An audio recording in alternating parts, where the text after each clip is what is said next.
இந்த வீடியோவில் நம்ம பார்க்க போகிறது இன்வர்ஸ் ஆஃப் அ மேட்ரிக்ஸ். ஒரு ஜென்ரலைஸ்டு எக்ஸாம்பிள் இங்கே இருக்குது. ப்ராப்ளம் பாருங்கள். Find the inverse of first row A B, small letters A B, second row C D. ஒரு 2x2 மேட்ரிக்ஸ் கொடுத்துருக்காங்க. ஸோ சொல்யூஷனில் ஃபர்ஸ்ட் ஸ்டெப் நம்ம எழுத வேண்டியது கொடுத்துருக்க மேட்ரிக்ஸ்க்கு ஒரு பேர் கொடுக்கணும். யூஸ்வலி நம்ம என்ன கொடுப்போம்? Capital letter A. So let A capital AB, first row AB, second row CD. So இந்த 2x2 மேட்ரிக்ஸ்க்கு இன்வர்ஸ் கண்டுபிடிக்கிறது தான் நம்ம அல்டிமேட் எய்ம். ஸோ இன்வர்ஸோட ஃபார்முலா ஃபர்ஸ்ட் எழுதிக்கணும். A inverse equal to 1 by determinant of A into adjoint of A. இப்போ நம்ம செய்ய போகிறது ஃபர்ஸ்ட் டிட்டர்மினன்ட் வேல்யூ கண்டுபிடிக்கிறது. Determinant of A for 2x2 matrix very easy.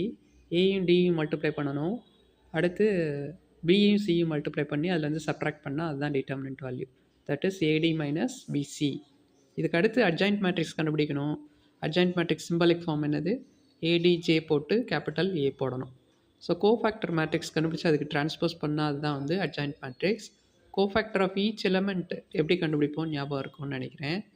ஒவ்வொரு எலமெண்ட் இருக்கிற ரோ காலமை விட்டுட்டு பேலன்ஸ் இருக்கிற மேட்ரிக்ஸ் எடுத்து அதோட டிட்டர்மினன்ட் வேல்யூ ஒன்றையும் போட்டு அது கூட ரெஸ்பெக்டிவ்லி சைன் நாம் மல்டிப்ளை பண்ணுவோம்.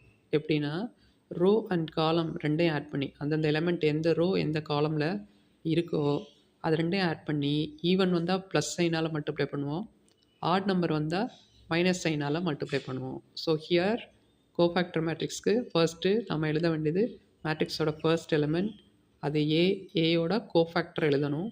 கோஃபேக்டர் எழுதுறதுக்கு என்ன செய்யணும்? ஏ இருக்க ரோ காலம் விட்டுட்டோம்னா பேலன்ஸ் இருக்கிறது டி மட்டும்தான். டியை டைரெக்டாக எழுதிடலாம். சைன் கடைசியில் பார்ப்போம். அதுக்கப்புறமா ஃபர்ஸ்ட் ரோவில் செகண்ட் எலிமெண்ட் பியோட கோஃபேக்டர் வேணும்னா அது இருக்கிற ரோ காலம் மீட் பண்ணுவோம். ஸோ பேலன்ஸ் என்ன இருக்கும்? சி மட்டும். சி எழுதிடுவோம். சைன் கடைசியில் பார்க்கலாம். நெக்ஸ்ட் வந்து second row first element C இருக்க ரோ காலம் மட்டும்னா பேலன்ஸ் பி.